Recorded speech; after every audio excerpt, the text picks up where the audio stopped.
పెద్దపల్లి జిల్లాకు సంబంధించి ఈరోజు ప్రధాన వార్తలు చూసుకున్నట్లయితే పెద్దపల్లి జిల్లా గోదావరిఖని ప్రధాన చౌరస్తా వద్ద బీఆర్ఎస్ నాయకులంతా కూడా నిరసన చేపట్టారు. రామగుండం నియోజకవర్గ వ్యాప్తంగా బూడిద, ఇసుక, మట్టి అక్రమ దందా కొనసాగుతుందంటూ కూడా బీఆర్ఎస్ నేతలు నిరసన చేపట్టారు. ఈ సందర్భంగా రామగుండంలో ఉన్నటువంటి ఇసుక, బూడిద, మట్టి దందాను అక్రమ రవాణాను అరికట్టాలంటూ మాట్లాడుతున్నటువంటి బీఆర్ఎస్ నేత కౌశిక్ పైన తనపైన కాంగ్రెస్ నాయకులు అసత్య ఆరోపణలు చేశారంటూ కూడా కౌశిక్ హరి కూడా వెల్లడించారు. ఈ సందర్భంలోనే తనకు ఎవరు కూడా ఎలాంటి డబ్బులు ఇవ్వలేదు, తాను ఎక్కడ కూడా డబ్బులు తీసుకోలేదంటూ కూడా బహిరంగ చర్చకు రావాలి, తాను డబ్బులు తీసుకోలేదంటూ కూడా తడిబట్టలతో పోచమ్మ ఆలయంలోకి వెళ్ళి కూడా ప్రమాణం చేయడం జరిగింది. అనంతరం కౌశిక్ హరి మాట్లాడుతూ తాను డబ్బులు తీసుకోలేదని నిరూపించుకునే విధంగా పోచమ్మ ఆలయంలో ప్రమాణం చేశాను. ఇప్పుడు కాంగ్రెస్ నాయకులు వారి వంతుగా కూడా వారు ఎలాంటి అక్రమ దందా చేయడం లేదంటూ కూడా వాళ్ళు కూడా ప్రమాణం చేయాలంటూ కూడా సవాల్ విసిరారు. అంతేకాకుండా రామగుండంలో గత 7.5 కాలం నుండి జరుగుతున్నటువంటి అక్రమాలపైన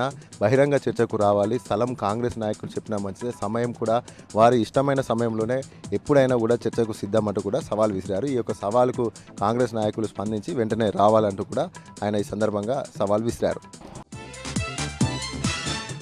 అలాగే మరొక ప్రధాన వార్త చూసుకున్నట్లయితే కమాన్పూర్ మండల కేంద్రంలో ఉన్నటువంటి ప్రెస్ క్లబ్లో బీఆర్ఎస్ మండల నాయకులంతా కూడా మీడియా సమావేశం నిర్వహించారు. ఈ సందర్భంగా వారు మాట్లాడుతూ ప్రతిపక్షంలో ఉన్నప్పుడు ఇప్పుడు ఉన్నటువంటి ఐటీ శాఖ మంత్రి దుద్దిల శ్రీధర్ బాబు కాంగ్రెస్ పార్టీ అధికారంలోకి వస్తే వచ్చిన 2 రోజుల్లోనే ఇసుక లారీలను రవాణాను అరికడతాను అంటూ చెప్పినటువంటి హామీలు ఇప్పుడు ఎక్కడికి వెళ్ళాయంటూ కూడా వారు ప్రశ్నించారు. ఇసుక లారీలు నిత్యం పగలు రాత్రి తేడా లేకుండా ఇసుక లారీలు పెద్ద ఎత్తున తిరుగుతున్నాయి, రహదారులంతా కూడా మృత్యు ఘోషతోటి మారుమవుతున్నాయంటూ కూడా వారు తెలిపారు. గడిచిన కాలంలో చాలామంది ఇసుక లారీల ప్రమాదాలకు గురై ప్రాణాలు కోల్పోయారు. ఈ రహదారులంతా కూడా నెత్తుటి మరకలతోటి నిండిపోతున్నాయంటూ కూడా వారు ఆరోపించారు. ప్రతిపక్షంలో ఉన్న అప్పుడు చెప్పినటువంటి మాటను నిలబెట్టుకోలేనటువంటి దుద్దిల శ్రీధర్ బాబు ఇప్పుడు ప్రజలకు ఏం సమాధానం చెప్తారంటూ కూడా ప్రశ్నలు సంధించారు. వెంటనే ఇక్కడ ఉన్నటువంటి ఇసుక లారీలను అక్రమ ఇసుక రవాణాను అరికట్టి లారీలను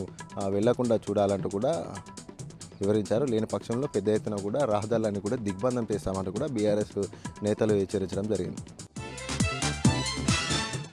అలాగే మరొక ప్రధాన వార్త చూసుకున్నట్లయితే గోదావరిఖని ఎన్టీపీసీ మేడిపల్లి సెంటర్ వద్ద ఉన్నటువంటి హైటెన్షన్ విద్యుత్ టవర్ ఎక్కి బీహార్కి చెందినటువంటి అజయ్ అనే వ్యక్తి కాసేపు హల్చల్ చేశారు. తన వ్యక్తిగత కారణాలతో అలాగే తన భార్య కాపురానికి రావడం లేదంటూ కూడా ఆయన మనస్తాపంతో టవర్ ఎక్కి హల్చల్ చేశారు. దీంతో పెద్ద ఎత్తున కూడా ప్రధాన రాజీవ్ రహదారి కావడంతో పెద్ద ఎత్తున కూడా ప్రజలు గుమికూడడం జరిగింది. కాసేపు గందరగోళం నెలకొన్నటువంటి పరిస్థితి. ఈ నేపథ్యంలోనే ఎన్టీపీసీకి సంబంధించిన పోలీసులు అంతా కూడా అక్కడ చేరుకోవడం జరిగింది. పోలీసులు ఎంత చెప్పినా కూడా అజయ్ కిందికి దిగలేదు. గోదావరిఖని ఏసీపీ మడత రమేష్ అక్కడికి చేరుకొని బాధితుడితో ఫోన్లో మాట్లాడి తాను తన యొక్క సమస్యను పరిష్కరిస్తానంటూ హామీ ఇవ్వడం, అలాగే కుటుంబ సభ్యులను తీసుకువచ్చి వారితో చెప్పించడం తోటి అక్కడ ఉన్నటువంటి బీహార్ చెందినటువంటి అజయ్ కిందికి దిగడం జరిగింది.